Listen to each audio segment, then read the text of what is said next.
नमस्कार दोस्तों, जैसा कि पूर्व हम ऑक्सीडेशन रिडक्शन की बात कर रहे थे, जिसमें ऑक्सीडेशन और रिडक्शन दोनों रिडॉक्स अभिक्रिया की बात कर रहे थे। और उसी में आज एक है, पहले हमने लेटिमेर आरेख की बात की थी, उसमें आज एक फ्रॉस्ट आरेख की बात करेंगे। और साथ में जल में रेडॉक्स का स्थायित्व क्या है, रेडॉक्स स्टेबिलिटी इन वाटर, इसकी सहायता से हम किस तरह से वाटर के साथ क्रिया हो रही है नहीं हो रही है, कैसी परिस्थिति इसमें बनेगी, उस पर हम बात करेंगे। पहले आपने देखा है कि रिडॉक्स की बात, जिसमें कि रिडक्शन और ऑक्सीडेशन दोनों होते हैं। फॉर एग्जांपल जैसे हमने देखा था कॉपर ऑक्साइड के साथ H2 अगर हम कराएं तो देखिए कॉपर प्लस H2O। यहाँ पे देखिए हाइड्रोजन के साथ क्या बन रहा है, H2O। इसका मतलब क्या हो रहा है यहाँ पे, एडिशन ऑफ ऑक्सीजन, तो ऑक्सीडेशन। ये चीज़ हम देख चुके पहले। और क्यूप्रिक ऑक्साइड से हमने कॉपर को बना रहे हैं, इसका मतलब यहाँ पे ऑक्सीजन का टूटना, ये क्या कहलाएगा हमारे पास, रिडक्शन। ये चीज़ आप देख सकें पहले भी। इसके साथ हम ले रहे हैं रिडॉक्स, यानी वाटर के अंदर stability, redox stability in water, यानी वाटर के साथ ऑक्सीडेशन रिडक्शन किस परिस्थिति में हो रहा है या नहीं हो रहा है, इसके ऊपर हम अध्ययन करेंगे। तो आप देखेंगे कि जल में रिडॉक्स स्थायित्व, इसमें कुछ पॉइंट्स हैं। देखिए, उन अणुओं या आयनों को जल में स्थायी कहा जाएगा किनको, जो न तो जल को ऑक्सीकृत करते हैं और न ही अपचयन करते हैं, न तो ऑक्सीडेशन हो रहा है और न रिडक्शन हो रहा है। वो आयंस कैसे कहलाएंगे, जल में स्थायी रहेंगे, स्टेबिलिटी रहेगी, और न ही उनका असमानुपातन होगा, डिस्प्रपोर्शनेशन होगा। जो पदार्थ जल से क्रिया करके हाइड्रोजन मुक्त करेंगे, अर्थात वे जल को H2 में अपचयित करेंगे एवं ऑक्सीकृत हो जाएंगे। दूसरा क्या हो सकता है, वे पदार्थ जो जल से क्रिया करके ऑक्सीजन मुक्त करेंगे, यहाँ हाइड्रोजन मुक्त करें, यहाँ पे ऑक्सीजन मुक्त करें, तो वो क्या होगा, जल को ऑक्सीजन में ऑक्सीकृत करके स्वयं रिड्यूस्ड हो जाएंगे, अपचयित हो जाएंगे। और कुछ पदार्थ ऐसे होते हैं जो जल की उपस्थिति में स्वतः ऑक्सीकृत अपचयित हो जाते हैं, जिन्हें हमने क्या कहा था, असमानुपातन हो जाता है। दूसरा था, जल में रेडॉक्स अभिक्रिया के संपन्न होने में दो प्रमुख अभिक्रियाओं का योगदान होता है। और उसमें पहला है जल का हाइड्रोजन में अपचयन, या इसको ये कह सकते हैं कि हाइड्रोजन का जल में ऑक्सीकरण। दूसरा, ऑक्सीजन का जल में अपचयन या जल का ऑक्सीजन में ऑक्सीकरण होना। जैसे फॉर एग्जांपल हमने लिया है 2H2O, 2 इलेक्ट्रॉन का एडिशन है, क्या बनेगा, H2 + 2 OH आयंस। तो H इलेक्ट्रॉन का एडिशन होने पर OH आयन के प्रदर्शित हो रहे हैं यहाँ पे। क्षार धातु और क्षारीय मृदा धातु, इन दोनों में देखिए क्षार और क्षारीय मृदा धातु। क्षार धातु क्या होती हैं, जल के साथ उप प्रकार की अभिक्रियाएं संपन्न करके H2 मुक्त करती हैं, लेकिन क्षार धातुओं की क्रिया जो है अत्यंत तीव्र होती है। फॉर एग्जांपल देखिए एम को हम किससे संबोधित किया यहाँ पे, ये क्षार धातु है। क्षार धातु कोई भी हो सकती है इसमें। उसके बाद H2 के साथ क्रिया करके जिसमें M आयन और OH आयन, हाफ H2। इसका मतलब क्या हुआ, क्षार धातुएं अत्यधिक तीव्रता से क्रिया करके M आयन में, यानी यहाँ से एक इलेक्ट्रॉन निकल जाता है और OH के साथ क्रिया करता है, जबकि क्षारीय मृदा धातु के साथ क्या अभिक्रिया तीव्रता थोड़ी कम हो जाती है। तो स्लो प्रोसेस होता है क्षारीय मृदा धातु में, जो M+2 आयन वाले होते हैं, बेरिलियम वगैरह जिनको हम ले रहे थे। और क्षार धातु में जिसमें लिथियम, सोडियम, पोटेशियम, जो M+ वाली धातुएं हैं, ये क्षार धातुएं जो यूनिक आयन वाली होती हैं, वो तीव्र क्रिया करती हैं, इसलिए हम कहते हैं सोडियम बहुत रिएक्टिव होता है, पोटेशियम बहुत रिएक्टिव होता है। देन हम कह रहे हैं बेरिलियम +2। इसका मतलब क्या है, क्षार धातुएं जो होती हैं सिंगल पॉजिटिव आयन वाली, वो सब क्या तीव्र क्रिया करती हैं, और डबल आयन्स वाली जो हैं +2 आयन वाली, वो स्लो क्रिया करती हैं। इसमें किसी धातु के लिए मानक अपचयन विभव, इलेक्ट्रोड विभव की जो हम बात कर रहे थे, मानक अपचयन विभव का मान जितना ऋणात्मक होगा, वह धातु उतनी तीव्रता से जल को हाइड्रोजन में अपचयित कर देगी। तो ये ऋणात्मक मान जैसे जैसे बढ़ता जाएगा, वो उसके जल से हाइड्रोजन को अपचयित करने की क्रिया भी उसमें बढ़ती जाएगी, रिड्यूस करने की। ऑक्सीजन का जल में अपचयन और विपरीत क्रिया, यानी जल का ऑक्सीजन में ऑक्सीकरण। देखिए ऑक्सीजन के साथ 4H आयन, 4 इलेक्ट्रॉन के साथ क्रिया क्या बना रहा है, 2H2। तो क्या होता है, ऑक्सीजन का जल में अपचयन हो रहा है, यहाँ पे अपचयन हो रहा है इसका, क्योंकि H2 इसके अंदर एडिशन हो रहा है। और विपरीत क्रिया है जल का ऑक्सीजन में ऑक्सीकरण भी कह सकते हैं। तो जल का स्वतः सेल्फ डिसोसिएशन, स्वतः वियोजन किस प्रकार से, H2O वियोजित होकर के H आयन + OH आयन में विभाजित हो जाती है। जल के अपचयन की क्रिया अगर हम लिखेंगे तो क्या लिखेंगे, H ion + electron half H2। तो अर्ध सेल जो क्रिया बनेगी, E = E node -0.059 log P H ion half upon H ion. तो ये एक रिएक्शन बताइए कि अपचयन रिडक्शन की क्रिया अर्ध सेल के लिए क्या हो सकती है। ओवरऑल क्या कहेंगे हम, यदि किसी रेडॉक्स तंत्र में, किसमें, रेडॉक्स तंत्र में ई नोड का मान +1.23 वोल्ट से अधिक धनात्मक हो, तो वह 0 pH पर जल का ऑक्सीकरण कर देगा। ये ध्यान रखना अपने को, शून्य pH के ऊपर भी ऑक्सीकरण कर दे। कब? अगर ई नोड का मान जो है वो रेडॉक्स तंत्र में कितना हो, प्लस 1.23 वोल्ट से अधिक हो।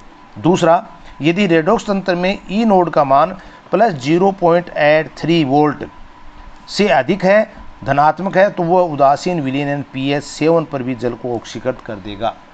और अगर यदि रेडॉक्स तंत्र ई नोड का मान प्लस 0.40 वोल्ट से अधिक है, तो वह प्रबल क्षारीय माध्यम यानी pH 14 तक भी जल को ऑक्सीकृत कर देगा। 3 कंडीशन हमारे पास हैं। ये है ई नोड के ऊपर, मान के ऊपर, ये यानी अगर प्लस 1.23 वोल्ट है, इससे अधिक ऋणात्मक है, तब तो pH 0 पर भी काम कर लेगा, जल का ऑक्सीकरण कर देगा। अगर ये मान 0.83 वोल्ट से अधिक है तो ये उदासीन पे भी कर लेगा, pH 7 के ऊपर भी कार्य करेगा। और अगर ये मान 0.40 वोल्ट से अधिक है तो प्रबल क्षारीय माध्यम यानी क्षारीय एल्कली माध्यम के अंदर भी जल को ऑक्सीकृत कर देगा। तो जल को ऑक्सीकरण करने का तीनों भी pH के ऊपर, एसिडिक, बेसिक और न्यूट्रल स्थिति में इलेक्ट्रॉन वोल्ट के मान के साथ कैसे परिवर्तन होता है। अब इसका है दूसरा, देखिए जो चीज़ हम बताना चाह रहे हैं वह स्टेबिलिटी ऑफ फील्ड या स्टेबिलिटी फील्ड ऑफ वाटर, यानी जल का स्थायित्व क्षेत्र। स्थायित्व क्षेत्र में 2-3 चीज़ें देखो अपने पास आएंगी, इसको हम इस रूप में ले लें। यानी ये इलेक्ट्रॉन वोल्ट की बात कर रहे हैं हम यहाँ पे, और ये आ रहा pH कितना 4, और ये एसिडिक माध्यम हो गया, और ये pH है हमारे पास 9, ये कौन सा है, बेसिक माध्यम।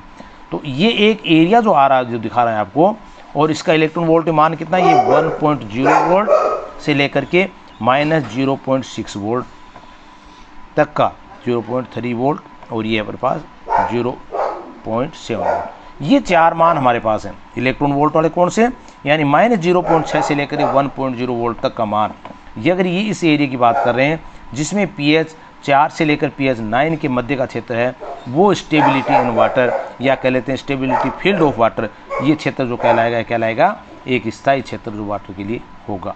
इससे ऊपर जो होगा ऑक्सीडेशन, O2H2O में ऑक्सीकृत हो गया, और नीचे का जो क्षेत्र होगा वो क्या होगा हमारे पास, HNH2 में ऑक्सीकृत करने का। तो ये मान जो क्या कहलाता है इसका स्टेबिलिटी क्षेत्र। देखिए,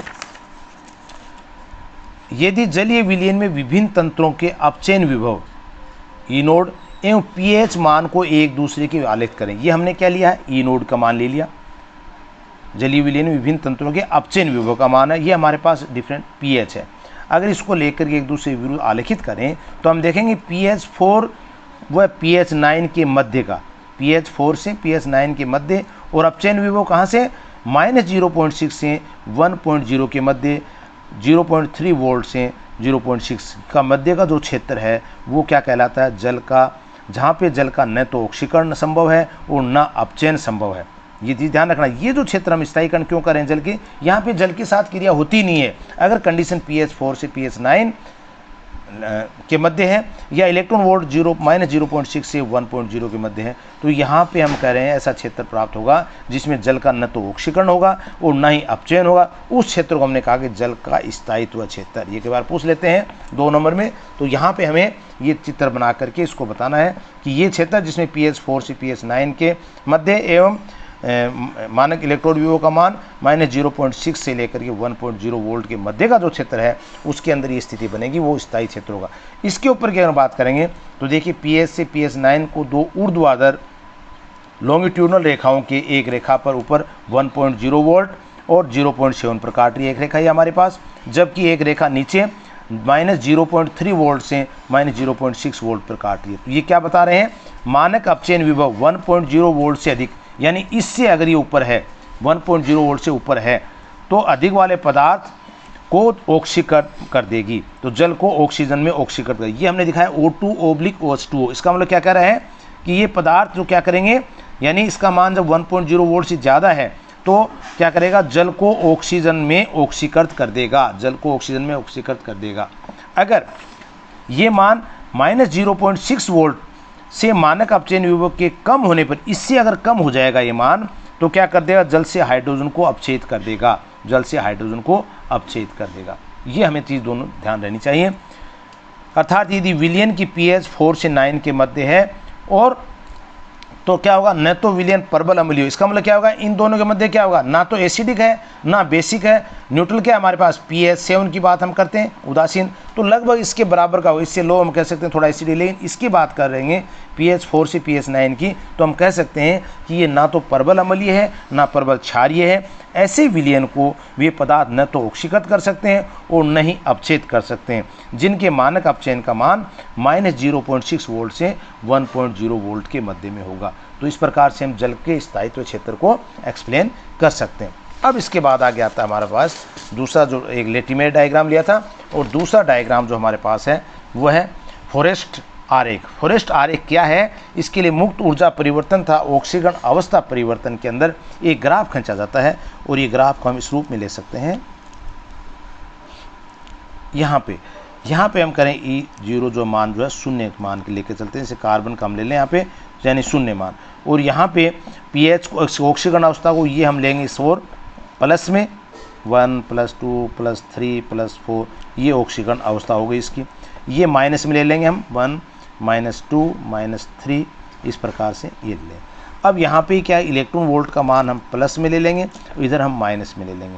तो इस प्रकार से जो ग्राफ जो हमारे पास प्राप्त होगा वो क्या होगा, इलेक्ट्रॉन वोल्ट का जब ऑक्सीकरण अवस्था शून्य है उस समय इलेक्ट्रॉन वोल्ट का मान भी शून्य मान करके हम इसको प्लस और माइनस के आधार पर इस ग्राफ को लोड करते हैं। एक साइड में हम क्या लेते हैं, इसे ऑक्सीडेशन नंबर ले लेते हैं, एक तरफ क्या ले लेते हैं, इसका परिणाम जो है वो n0 ये नोड के नाम से भी कर सकते हैं। इसको दोनों को हम देख सकते हैं। देखिए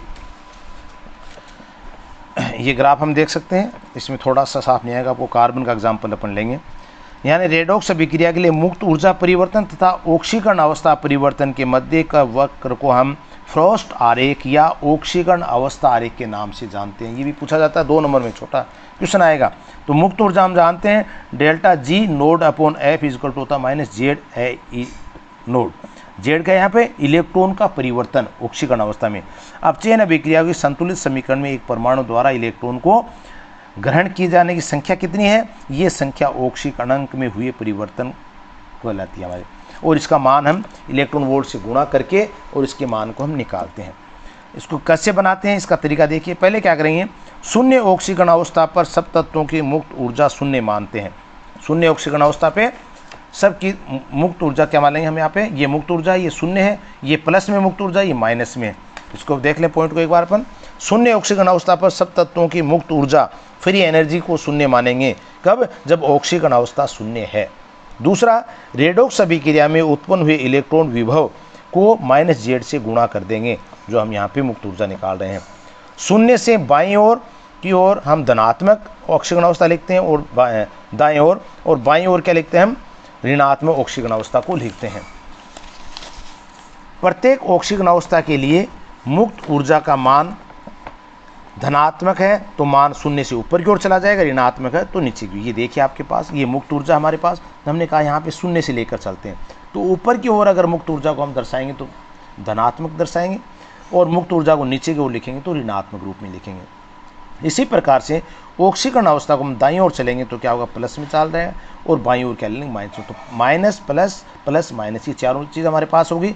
ऑक्सीकरण अवस्था जब कार्बन की शून्य, तब कह रहे हैं इसकी स्थिति ये है। अब जैसे हम करें एसिडिक मीडियम और बेसिक मीडियम, दोनों मीडियम इसको लेकर चल सकते हैं हम। एसिडिक मीडियम अगर आप देखेंगे तो आप देखिए कार्बन से क्या बना हमारे पास, कार्बन 3H2 के साथ क्रिया करके carbon monoxide plus 2H3O plus electron, ये मान जो इलेक्ट्रॉन वोल्ट का आ रहा है -0.52 वोल्ट आ रहा है। इसको मैंने कहा था -Z से गुणा। जेड का मतलब क्या था कि इलेक्ट्रॉन में परिवर्तन कितना हो रहा है, इलेक्ट्रॉन कितने ग्रहण कर रहा है यहाँ पे या त्याग रहा, तो इलेक्ट्रॉन कितने 0 से +2, इसका मतलब 2 इलेक्ट्रॉन, इसको 2 से हम मल्टीप्लाई करेंगे तो ये मान आएगा +1.04 वोल्ट। अब देखिए ये किस में आ रहा है, प्लस में, तो प्लस में मान आ रहा है हमारे पास मुक्त ऊर्जा का, तो ऊपर की ओर जाएंगे। यहाँ 0 से ऑक्सीडेशन से हमने क्या किया, +2 ऑक्सीजन, +1 ऑक्सीकरण होता है +2, तो +2 में क्या है ये निशान, ये किसको शो कर रहा है, CO, किससे, कार्बन प्लस H2 की सहायता से CO जब एसिडिक मीडियम में कार्बन मोनोऑक्साइड बन रहा है तो ऑक्सीकरण अवस्था +2 हो रही है, तो इसको हमने यहाँ से लेकर के यहाँ पे संबोधित कर दिया। ये मान कितना आ रहा था हमारे पास, 1.04 के करीब आ रहा है। उसके बाद कार्बन मोनोऑक्साइड को फिर हमने 4H2 के साथ क्रिया करा रहे हैं, H2CO4, यानी +2 से +3 के अंदर कार्बन चेंज हो रहा है। तो +3 में हो रहा है तो फिर +3 आ गया। अब ये देखिए आप, इससे कहाँ गया, H2C2O4, इसका मान क्या है हमारे पास 0.26 का मान आ रहा है, क्योंकि एक इलेक्ट्रॉन का परिवर्तन हो रहा है। इसके बाद H2C2O4 +3 से 2CO2 यानी +4 अवस्था में चला जाता है। +4 अवस्था में क्या आ गया मान हमारे पास, ये आ गया। तो यहाँ पे माइनस का मान आ गया, +4 अवस्था के अंदर चला जाएगा इलेक्ट्रॉन वोल्ट में। अब देखिए ये ऑक्सीजन, फिर कार्बन से 3H2O मेथेनॉल का बनना, और उसके बाद मेथेनॉल का फिर करें तो मेथेन में कन्वर्ट होना। तो इस प्रकार से ये क्रिया हमारे पास मेथेन से मेथेनॉल मेथेन तक चली जाएगी। प्लस में मान अगर आएगा तो, माइनस में आ रहा है तो नीचे की ओर आ जाए। अब देखिए इसको बेसिक अवस्था में अगर हम देखें, यानी क्षारीय अवस्था में इसकी क्या स्थिति बनती है वो देखिए आप।